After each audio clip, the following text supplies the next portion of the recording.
Study with Satyabhama Singh YouTube channel में स्वागत है। तो आज हम काफ़ी ज़्यादा इंपॉर्टेंट चीज़ पढ़ने वाले हैं। वो आपके एमसीक्यूज क्वेश्चन लगाएंगे आपके पोषण एवं स्वास्थ्य से संबंधित। तो आपका पहला क्वेश्चन है कि काली खांसी नामक जीवाणु के कारक होती है। तो ये होती है बार्टेटेला पर्टिचिस नामक बीमारी। ये आपके काली खांसी है वो नामक जीवाणु कौन सा है? बार्टेटेला पर्टिचिस के कारण होती है। नेक्स्ट क्या है आपका है कि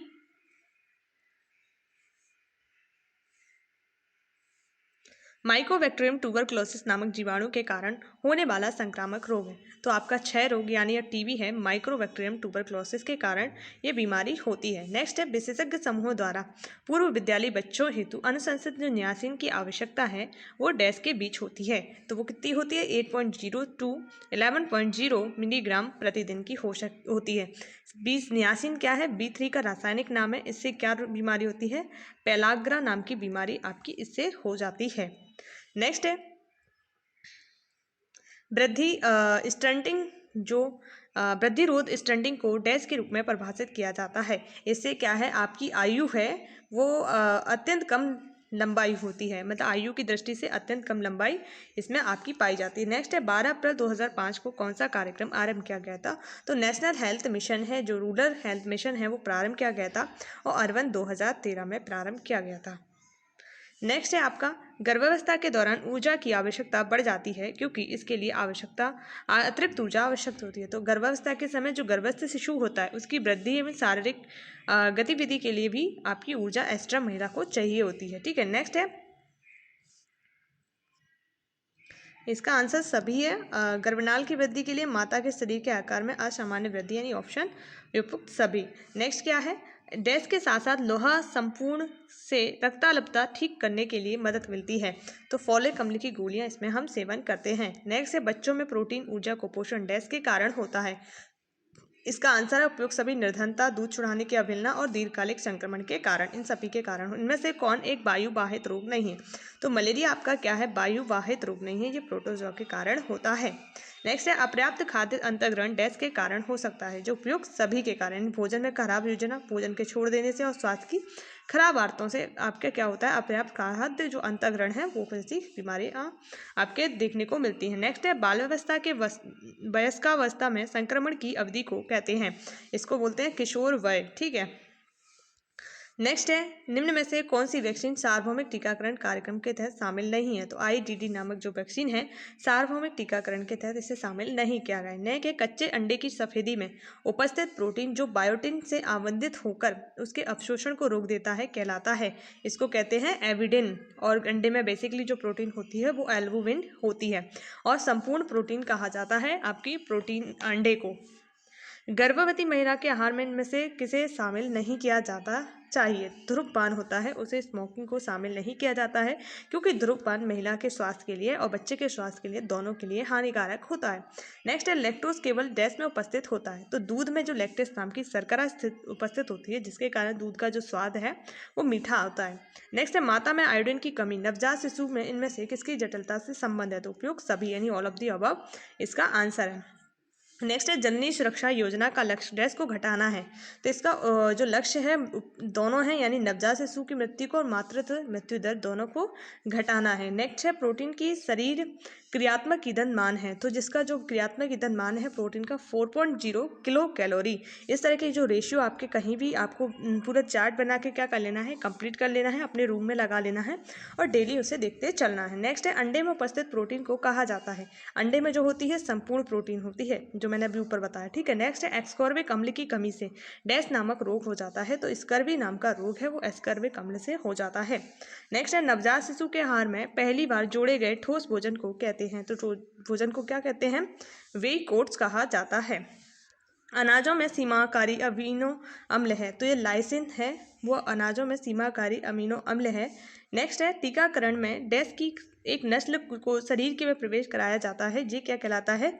जीवाणु, विषाणु या जीवाणु। ठीक है, जो हमें कोरोना वैक्सीन लगी थी वो भी इसी का ही रूप था क्योंकि उसमें क्या हुआ था? कोरोना वैक्सीन हमारी बॉडी में एक वायरस जो हमारी बॉडी में उसको बनाने के उसी की वायरस का एक अंश हमारे शरीर में डाल दिया गया था। तो उसके क्या हुआ था? हमारे शरीर में उसने एंटीबॉडी बना ली थी। कोई भी बाहर से अगर इस तरह का कोई वायरस आएगा वो हमारे बॉडी में नहीं जा पाएगा। ठीक है, तो वो सब चीज़ें आती हैं। नेक्स्ट है स्तनपान के 0 से 6 माह के दौरान ICMR 2010 द्वारा अनुशंसित अतिरिक्त कैलोरी आवश्यक है। तो ये है आंसर 600 किलो कैलोरी प्रतिदिन।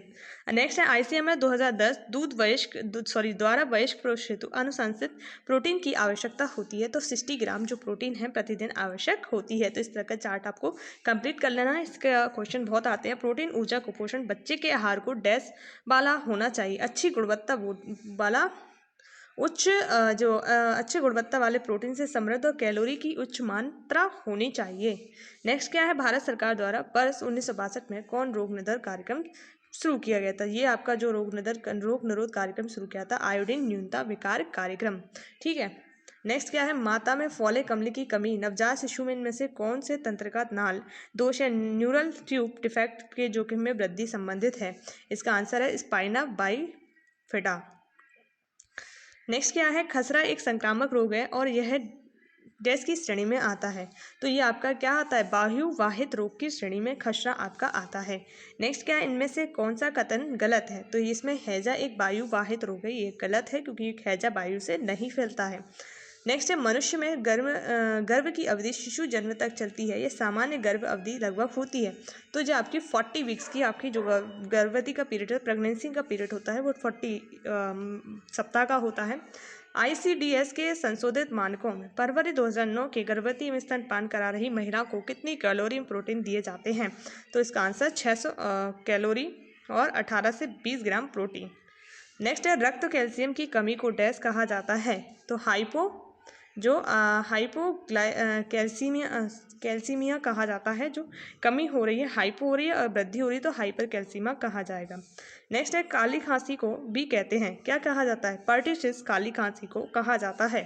नेक्स्ट है, इन्फ्लुएंजा डैश के संक्रमण के कारण हो सकता है। तो वो इन्फ्लुएंजा एक वायरस के कारण होता है और वायरस जनित बीमारी है। तो जो भी आपके वायरस, बैक्टीरिया, कवक, प्रोटोजोआ से संबंधित बीमारी है वो आपको कंप्लीट कर लेनी है। नेक्स्ट, ICDS के संशोधित मानकों के अंतर्गत बच्चों को कितनी कैलोरी एवं प्रोटीन दिए जाते हैं। तो 500 किलो कैलोरी और 12 से 15 ग्राम प्रोटीन।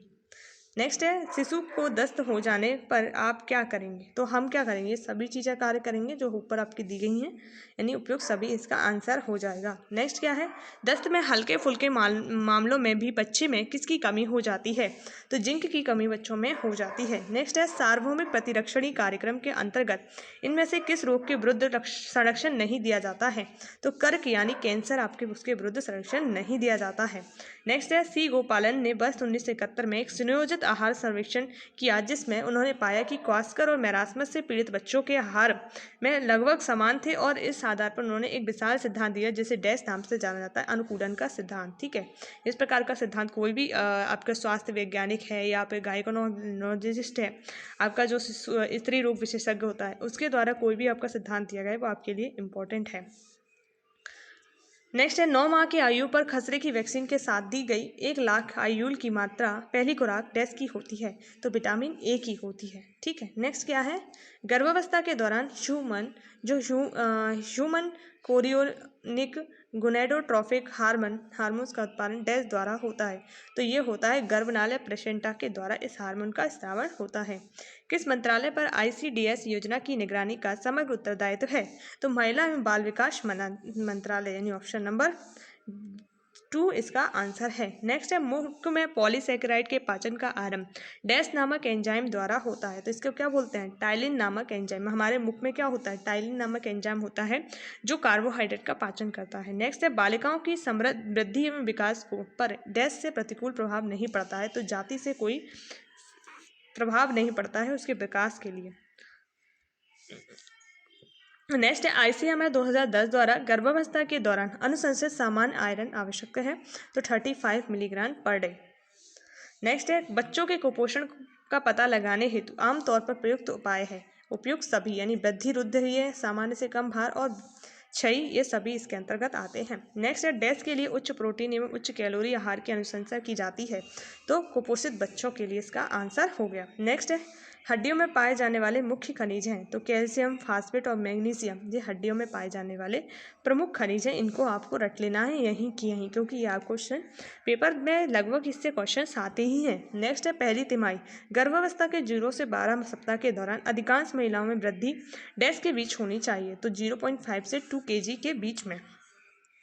नेक्स्ट है ICDS के उद्देश्यों की प्राप्ति में सहायता के लिए इनके अंतर्गत प्रायोजित सेवाएं हैं, तो उपयुक्त सभी चीज़ें इसके अंतर्गत आती हैं। नेक्स्ट है इनमें से किस आनुवांशिक विकार को जन्म से पहले पहचाना जा सकता है, तो ये सभी बीमारी हम जन्म से पहले पहचान सकते हैं, ये आपके आनुवांशिक विकार हैं। सिकल सेल एनीमिया काफ़ी ज़्यादा चल रहा है क्योंकि ये बीमारी अभी करंट में हाईलाइट है, और 19 जून को ये उन्मूलन दिवस यानी इसकी जागरूकता के लिए दिवस मनाया जाता है सिकल सेल एनीमिया के लिए। इसमें क्या होता है, हमारी जो WBC होती है यानी RBC होती है, RBC आपका हंसिए की तरह हो जाती है, इस तरह का इसका शेप हो जाता है। RBC वैसे ये वाले शेप में रहती है गोल, ये हंसिए की तरह हो जाती है, अर्धचंद्राकार, तो चंद्रमुख भी बोलते हैं इसे। तो इससे क्या होता है, जब ये हंसिए की तरह हो जाती है तो इसका फ्लो सही से नहीं हो पाता है, अड़ती है, और इसकी जो मृत्यु जो RBC जनरली 120 दिन में मृत्यु होती है, परंतु ये आपके 20 से 40 दिनों में ही मृत्यु होने लगती है। ठीक है। नेक्स्ट है भारत सरकार ने सुनिश्चित करने के लिए कि पल्स पोलियो प्रतिरक्षणी कार्यक्रम आरंभ किया है और 5 वर्ष तक की आयु के वाले बच्चों को निःशुल्क पोलियो वैक्सीन मिले। ये बोला है वर्ष में 2 बार। ठीक है, ये आपका प्रोग्राम का उद्देश्य है। फैसवी पेलाग्रा ऐसे क्षेत्रों के बच्चों में व्यापक रूप से पाया जाता है जहां मुख्य आहार क्या है, आपका मक्का है यानी मेज़ है। ठीक है, ये मोटे अनाज हैं आपके, जिसे आप श्री अन्न बोला जा रहा है। अगर आ जाए तो ठीक है क्वेश्चन पेपर। श्री अन्न किसे कहा जाता है, जो मोटे अनाज हैं उन्हें श्री अन्न कहा जाता है। नेक्स्ट है जरायु, कैरियन और उल्ब तरल, एम्ब्रियोटिक फ्लूइड और गर्भनाल प्लेसेंटा के संक्रमण को कहते हैं, इसको बोलते हैं कैरियो एम्ब्रियोनाइटिस। तो इस प्रकार हमने आज का जितने भी पेपर्स थे आपके कंप्लीट हो चुके हैं। अब हम नेक्स्ट जो सीरीज चलाएंगे वो आपके चैप्टर वाइज पढ़ेंगे हम लोग, यानी जो टॉपिक वाइज पढ़ेंगे। प्रत्येक टॉपिक जैसे कि आपका स्वास्थ्य से संबंधित हो गया, पोषण से संबंधित हो गया, बच्चों के स्वास्थ्य से संबंधित कार्यक्रम हो गए, उनसे संबंधित MCQs हो गए, और आपके जो स्त्री से संबंधित हो गए, ठीक है, उनके जनन क्षमता से संबंधित हो गए। इस तरह के क्वेश्चंस हम कंप्लीट करने वाले हैं अब नेक्स्ट वीडियो में। अगर आपको वीडियो अच्छी लगी हो तो लाइक शेयर सब्सक्राइब कीजिए। जय हिंद, जय भारत।